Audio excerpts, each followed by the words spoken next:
Red Hot Gotsy, come subscribe, like, come subscribe, like, come subscribe, like, come subscribe. I think it's a pretty okay anime. I just feel like it has a lot of problems, and it kind of leads me to thinking that it's kind of overrated. Just because there's a couple of things, I don't hate the series. I just think it has a couple of things that are wrong with it that people aren't really addressing. I've seen on YouTube and stuff like that. Definitely in season 5, people have mentioned that an arc has been ruined, or a couple arcs have been ruined, called like My Villain Academia and stuff like that. And this is spoilers also, so I'm just gonna be going on for the whole series up to season 5. If you're not caught up, watch the series for yourself and have your own opinion. We're all allowed to have our own opinion here, you know what I mean? So let's just get into it. Alright, so today I'm going to be doing a My Hero Academia video. Now, it's been a while since I've been making vids, and I appreciate the patience if you guys have been waiting, watching some of my other videos, just some of the Cobra Kai, theories and stuff like that. I don't want to waste any of y'all time. Come subscribe, like, I just want to, really get into this and, do some anime for a change. I've actually been looking at a couple animes, just, prepping for videos, and I got some stuff in store for y'all, so don't worry. I'm not going to leave y'all hanging and stuff like that. I got y'all, alright? So, let's just get into it. I would say, with this type of series, is definitely like a series you have to, watch multiple seasons to really, understand fully. I watched the whole first season just to make sure I kind of got a idea for what the whole series was about. I'm not necessarily a manga reader at the moment, but in the future I might be able to do that and then give my opinions on that. But for now, I'm just giving my opinions on the anime. And basically, I feel like it's a pretty okay series. I think it's now when it comes to My Hero Academia, I think characters are probably one of the most important things of the entire series, because some people would say it's plot or the themes or something like that. I say characters are definitely number one for this. And when it comes to the heroes, there's heroes and villains, and I guess you could say citizens as well, if you want to take them into account. I'd say the heroes are it's My Hero Academia, so they're the most important part. And I feel like they're actually the most lacking when it comes to this series. A lot of people say they miss out on the villains, and they like the villains more, and they want they want to see the villains actually succeeding and stuff like that, which kind of I question, obviously, because it's called My Hero.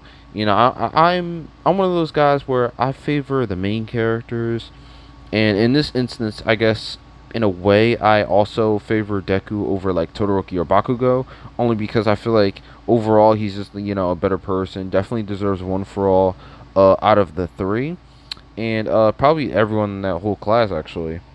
Mirio's argued, very arguable. We're gonna talk about that another day though. Definitely a Mirio debate. But yeah, I would say overall Deku's the best of the 3. Definitely the most kind-hearted and stuff like that. Why he was chosen. But I feel like a lot of them have been put on the back burner, and they haven't really been used the way they should.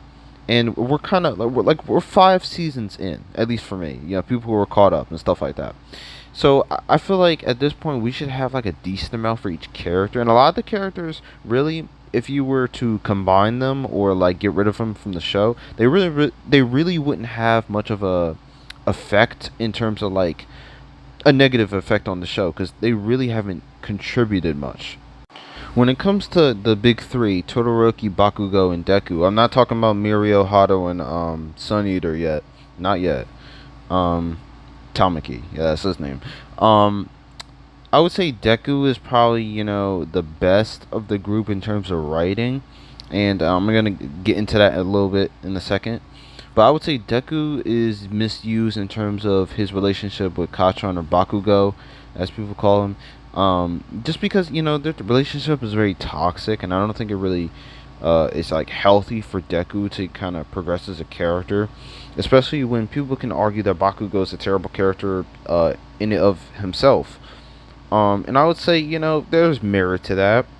I don't think he's completely horrible. I think his progression as a hero, or at least as a fighter, has definitely granted, some interest in him. And also, he's a funny character, entertaining, and anytime he's on screen. Um, but yeah, back to Deku. I feel like Deku is he needs to detach himself from Kachan, kind of doing his own thing, get better with One For All. And I feel like with One For All in general, a lot of people make, say the meme like, oh, he just learned how to kick after like 3 seasons. But, it kind of has some merit to it, you know what I mean? Like, I feel like that is definitely a character moment for him, but it doesn't like hit home as much as it should, just because, a lot of other people, if they had One For All, and the viewers, whoever's watching, would probably do the same. They would test out One For All as they had it, or maybe like the couple weeks that they actually were training with it and stuff like that. So eventually you would have learned certain techniques on your own, or you would have had like the mentor, the person who gave you One For All, help you to be able to learn these different techniques naturally a lot sooner. And my whole thing is, people even say with All Might, which All Might I think is one of the best characters in the series, or at least in the anime. Don't at me, but and he definitely has problems, and I'll get into that in probably another video. But I think he was definitely lacking when it comes to teaching Deku stuff about One For All. Definitely on the teacher side. The hero side, he's really doing it. You know what I mean? But yeah, One For All in general kind of like destroys Deku's character. I could also argue Mirio destroys Deku's character, because like he really arguably deserves One For All more than Deku, people would argue. And I would kind of say the same, just because I feel like he really worked hard for his quirk, to make it work and stuff like that. Because, the, what was it, permeation, I think it's called, or intangibility, phasing. It's a powerful quirk, but he needed to practice a lot with it, or he was gonna like freaking go through the entire Earth and probably die or something like that. So Deku really didn't need to do anything like that. And I feel like with Deku also, he never really tried to do anything without having One For All. He never tried. Some people even say like he basically should have been Batman. He should have just gone the Batman route and just not had a quirk. That would have made him a more interesting character. And I understand that perspective, because maybe it could have, in a way. I mean, the idea that he actually was working to become a stronger hero alongside like characters like Bakugo and Todoroki, who are super strong with a quirk. Kind of like how Batman is on the same team as Superman, and their power levels are ridiculously far apart. It's not even funny. It's way worse than this.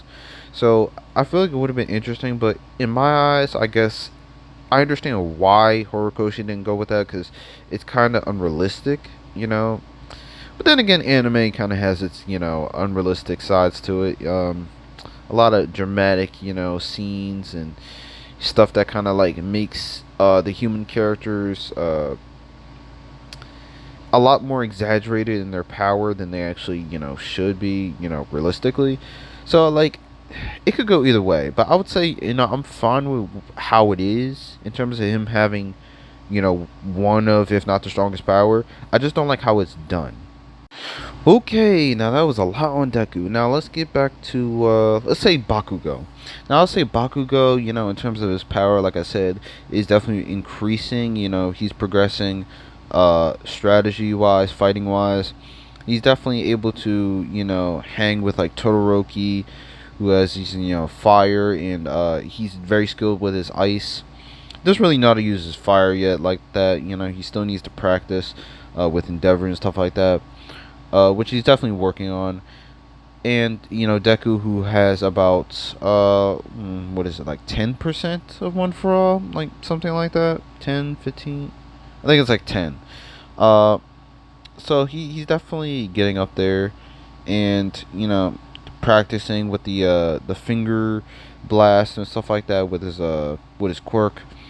And All Might is slowly kind of teaching him more and more about it. I think they had that little booklet, like Bakugo was holding, and All Might had, and they were like looking up stuff about the quirks and stuff like that. So overall, like they're gonna learn more and more about, the One for All. He's gonna get stronger. But back to Bakugo, that's what I meant to talk about. He's able to hang with those two who are, have like ridiculously strong quirks, which just shows like how much he's worked hard to even get to this point in general.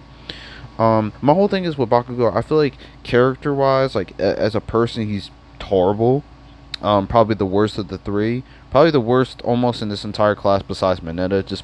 And that's a huge thing to say, but the reason I say it is because he just like he's very abrasive. He's very annoying sometimes. Now, as funny as he is, I feel like he just really gets under my skin with like how he treats others. And even in the episode in, I think, season 4 or 5, where he had to do the thing after he was basically doing the hero licensing exam thing with Todoroki. And yeah, it was season 4. I think it was episode 17 or something like that, where he literally said like he was gonna like not torture the kids, but like basically torture the kids and like rough them up a little bit, because that's how he was raised. It makes me question if Bakugo is even stable enough to be a hero when that's kind of his mindset, and he's definitely screwed up in the head, kind of like how Todoroki was. And even with Todoroki, we go into his backstory and, feel sad for, a lot of people feel sad for him and stuff like that. And, mention how tragic it was for how his parents treated him. His mom pouring boiling water in his face, and his dad, basically abusing him, trying to train him and stuff like that. Just, going way too hard on him. But like with Bakugo's parents, like we just laugh at him. Like we just laugh at his mom. We laugh at his dad for being a wimp, just being a loser. It's like I don't understand that. When we see Bakugo's character, we see what he's become, and it's like we just laugh at who he came from. Like those are the people who made him. Those are the people who made this jerk that has been bullying Deku. Like, it all goes back to the home. Like, even with Todoroki, like, that's an example. It's a great example. So, I don't understand why it's different with Todoroki from Bakugo. It's like, why are the standards, like, just switched? Why is it different? I don't understand that. When it comes to Bakugo, wanting One for All as well, and wanting to be the #1 hero, I don't think he's gonna become the #1 hero unless Deku dies, honestly. And that might be one of my theories for the series, but I'm just gonna leave that on the back burner for now. He may or may not. I don't really care. But like, I don't think he deserves the power. I don't think he deserves to be #1. It just doesn't make any sense. But maybe they may do that, like a Endeavor kind of parallel or something like that. I don't know. But like how he's #1. But he just doesn't really deserve it. Like he hasn't shown anything besides his power that's granted him, a real reason why. Like he says like, oh, why did you pick Deku and stuff like that? But it's like, you didn't deserve it any more than he did. He just wanted a chance to be a hero, even though he had no quirk. You had a quirk and you were a jerk. So it's just like, and I get like, he doesn't understand that, and like Deku looked up to him and stuff like that. But it's like, I don't understand why, everyone's like just so easy on Bakugo after everything that he's done. The main thing I have to say about Todoroki is just I feel like his backstory kind of doesn't make sense in my personal opinion. Just the fact that, he blames his father for what his mother did, which was pouring the water on him, the boiling water. But it's like, to a certain extent, you should be blaming your mother for that. You know what I mean? Like, I understand that, Endeavor was the one abusing her, supposedly, or whatever. But it's like, I feel like both parents should get, equal, if not like she should get like a lot of the blame. Like, he should not be using the ice side, so freely, and just be like, oh, I love my mother so much, even though she burned me with hot water. And my father could just get all this smoke, even though I'm gonna, forgive him later on anyways, like so easily. And he's still in the presence of Endeavor. He chose after the sports festival to go to his internship. And it's just like that part doesn't make any sense to me, especially when he didn't really learn anything in terms of like fire techniques or anything like that. That would be a good chance to like really flesh out Endeavor, and also be like, all right, Todoroki puts his powers and being a hero and saving people over, his grudge with Endeavor. That could have been a huge improvement already in the second season. He could have been, honestly, the #1 character over Bakugo, over Deku. Even in my eyes, potentially. But I feel like there was a lot of wasted potential there. You know what I mean? I'm just thinking about this off the top of my head, actually, of just like how that could have been structured. And I think there was just a lot of wasted potential. I feel like Todoroki's, at least, he has more to, not more to work with. I think Bakugo, if he was written well, could have been, I think he would have been better than Todoroki and Deku.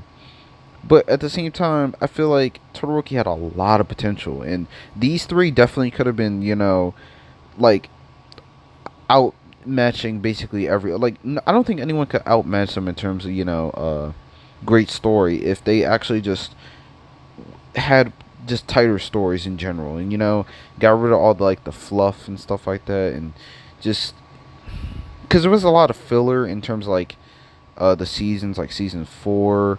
And I would say a little bit of season 3. Season 5 is basically the whole season's filler. So yeah, you could argue the last half, but it's not good. None of it's good.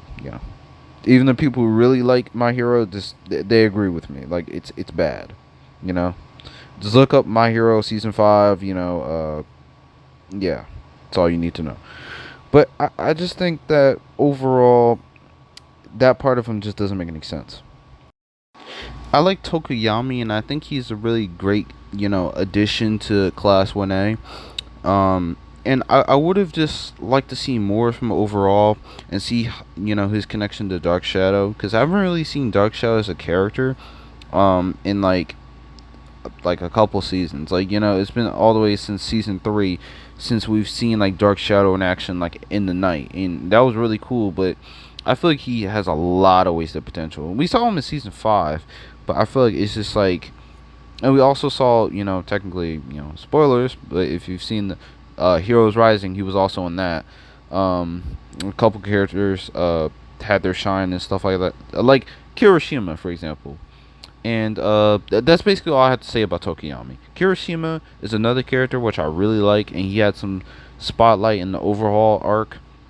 And I think, he's another one where I just want to see more from overall. I want to see him more in depth, not just like I liked what we got, but I feel like it was just kind of like a one episode thing to kind of just like satisfy people in terms of because everyone wants depth for these like everyone loves depth for the characters. Like if they like if we know what kind of food they like, what their family life is like, stuff like that, just what makes that character tick. And I feel like if we got more of that, I would really love Kirishima. Like he would honestly, if I had to pick a top 5, I don't know who it would be, but he would probably be up there, honestly, because he's just a really good character overall. He has a great relationship with, everyone in Class 1A in general. Even Bakugo, who just shows, like, he could be friends with anyone. It's kind of like Midoriya. It's the same factors involved, you know what I mean? Just that friendly vibe, He even has the quirk to, back up that he's, strong enough to handle, certain threats, a villain or, heroes, like, amongst his classmates. Like he can hang. So I really like him as a character. I just want to see more from overall. That's all. Uraraka is basically just Deku's love interest at this point, at least in the anime, and there hasn't been really much for her at the moment. Now I hear in the manga she's gonna get a little bit later on with like a specific villain I'm not gonna mention yet. But I just think that overall they dropped the ball on her character. you know, in general. And I heard that the manga is very similar to the anime, so I feel like regardless, they really dropped the ball on her. Like, you gotta really expand upon your characters every single season and make sure that you're constantly doing something to keep me interested in each character and make them feel like they're a real person. You know what I mean? Like I actually, you gotta keep me invested. I feel like they really just have been lacking with that, and not just for this previous season, but in general the past couple seasons. Like Uraraka is just always worried about Deku, Deku, Deku. You know, it's just, and other people have said this, but I just think it's really annoying. And you know, she should have her own character. She had, you know, the plot line with her parents and stuff like that. Why hasn't that been expanded upon? Like, she has the most potential of any girl. Like, people say she's best girl, but I don't believe that, just because she has not shown that outside of, like, you know, the sports festival. Yaoyu Rozu is one of the better female characters. I'd say she's the best. A lot of people would say she's the best. Um, but for nitpicky reasons, people will probably say, "Oh, I don't like this character because, you know, oh, I don't like her costume," or "Oh, she's always losing," or "Oh, she's always not confident." It's like dumb, freaking dumb reasons. But overall, I think she is a really cool and complex character. Even though she's rich, she's actually one of the nicest people in the class. And I just, you know, I think they've given her a decent, actually not even a decent amount, a really good amount, to flesh out a character. And you know, even though she actually has one of the strongest quirks and probably one of the most broken if she uses it right. And I've really been complaining about that ever since, like, you know, well, ever since it's been addressed that she has a creation quirk, all the way back in season one. I'm like, this could be broken if he uses it right, and that's with a lot of quirks, like Todoroki's quirk, Bakugo's to a certain extent, Midoriya's, just a lot of them. Like, my God, Tokiyami's, like, in the darkness. Oh my God, if he masters that, it's gonna be stupid. That's ridiculously powerful. It took Todoroki and Bakugo to stop that. So yeah, he could be a beast in the future if he learns to, you know, control it. I think Sue or Asui or Froppy is a pretty interesting character. I feel like they haven't really done too much with her in terms of giving her plot. She's probably like, if you were to have a tier list, she'd be like B or C, just because she hasn't really done much since, like, what, seasons one or two, and like she's had her filler episodes, which would probably bring her up to like a B. But it's like, I feel like she just is not anywhere near top tier. Like, she's kind of just there, like, anytime they're in the classroom, or, you know, like, she's talking with the girls or whatever, or she's doing some sort of training exercise, and she's kind of in the background, you know, along with like Ida or something like that. And it's just like, I I, I need to see more of her. It's kind of like Tokiyami. I just need to see more of them overall. I need to know more about them. Like, I can't really think of anything that I really know about Froppy. You know what I mean? Or a lot of these characters for that matter. Like, that's why I said Kirishima. I just want to know more about. I want to know these characters more in depth overall. Like, I really, because we know a lot about Todoroki. We know about a lot about Baku. Well, we don't know anything about Bakugo's family outside of, you know, obviously, like I said, you know, they're toxic and abusive. You know, that's the truth. Midoriya is probably the most we know in terms of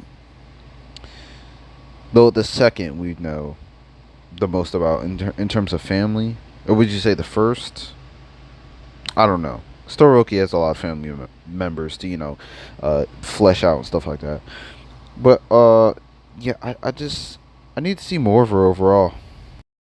Ida, since like the Stain arc, hasn't really gotten much at all, and that's just the anime. I can only imagine in the manga, like, how much he's probably been delayed in terms of his character. He did get that little moment in the training arc in season 5. I think it was episode 8, when he was, you know, matched up against the I forget what their quirks were, but basically he was with Todoroki, and, you know, it was like the melting guy they were against, and basically they got their ass whooped, but like they also held their own. I'd say, like, Ida was definitely the MVP.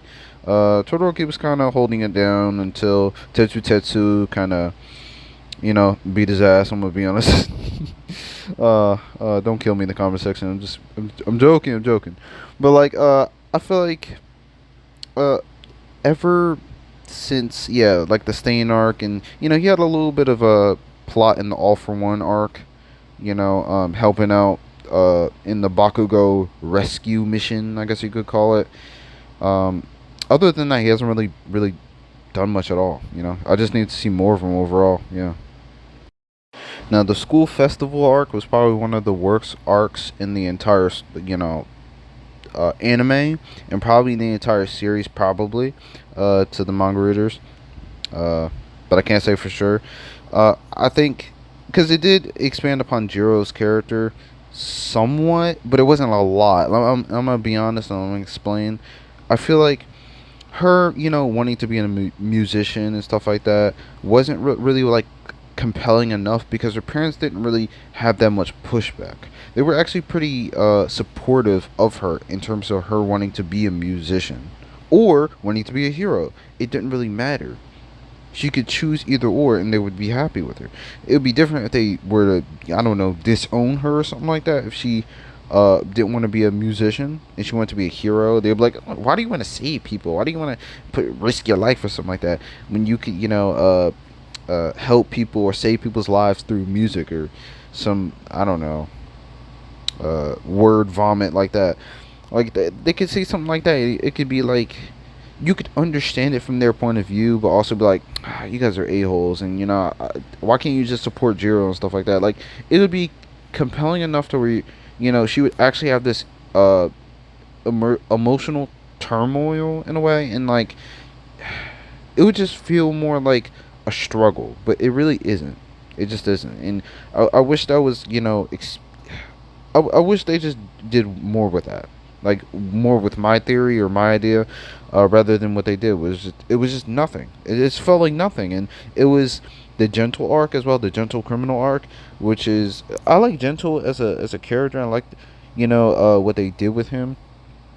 I just wish it was in a different arc rather than like this arc with Jiro and stuff like that. It's like a combination of her and Gentle just made like the trashiest arc in My Hero Academia, and I wish this arc was like earlier in the series because where we're at, like it was just after Overhaul, and man, season 4 it went down in the trash. I'm not gonna lie, like the last half. I'll say the last half. The first half was okay. You know, it had some really good moments.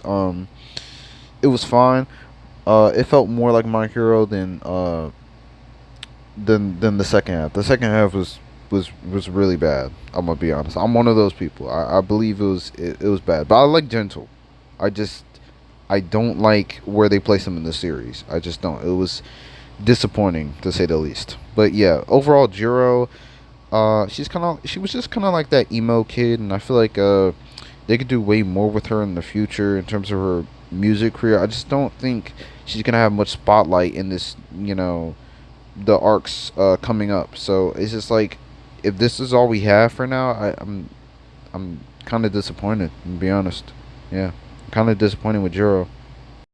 Now I feel like the rest of these characters, I'm not gonna lie, are basically just, you know, pointless or have very little character to them. So I'm just gonna breeze right through them.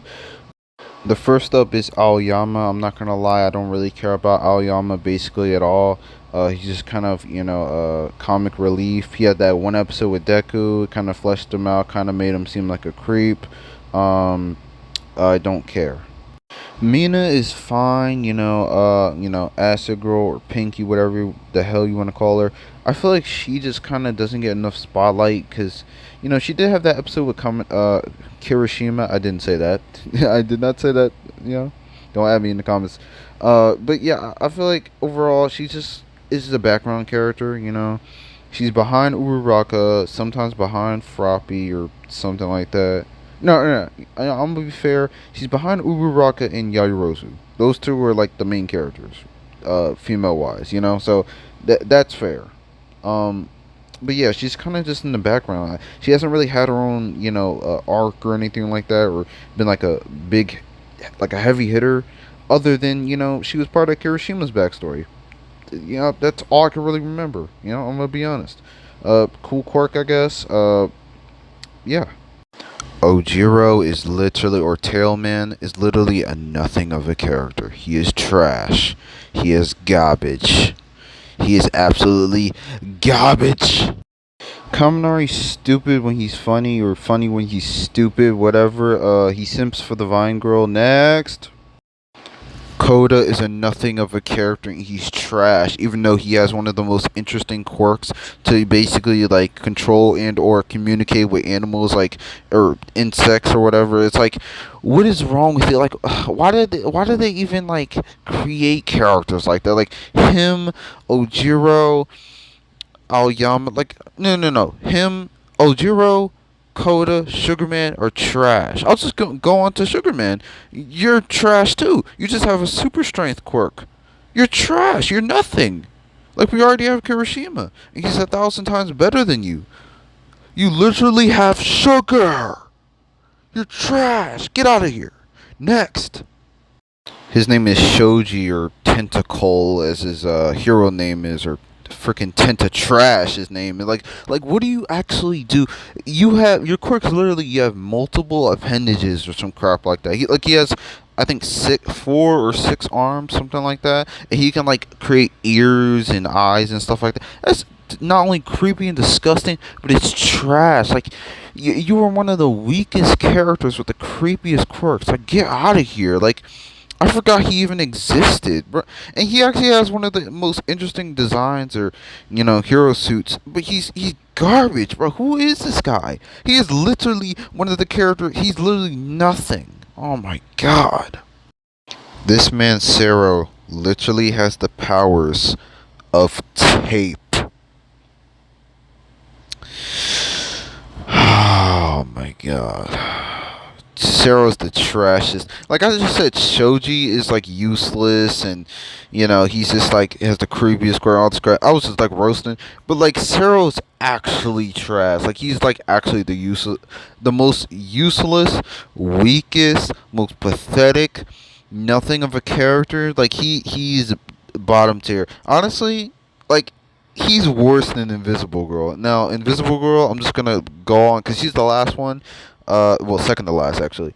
She is basically nothing, but at least she has personality. She's interesting, she hangs around with the other girls and stuff like that, and she's in the background, but she is way better than Sarah. Anytime Sarah's on screen, bro, I just want to punch him in the face, like, honestly. Now, I'm not gonna lie to y'all, Mineta is one of the funniest characters in the series. At least before season 4, when he, was talking crazy around Eri, then that, like, what he said to Eri was the most disrespectful, nastiest crap I've ever heard in my life, and that basically almost destroyed his whole character.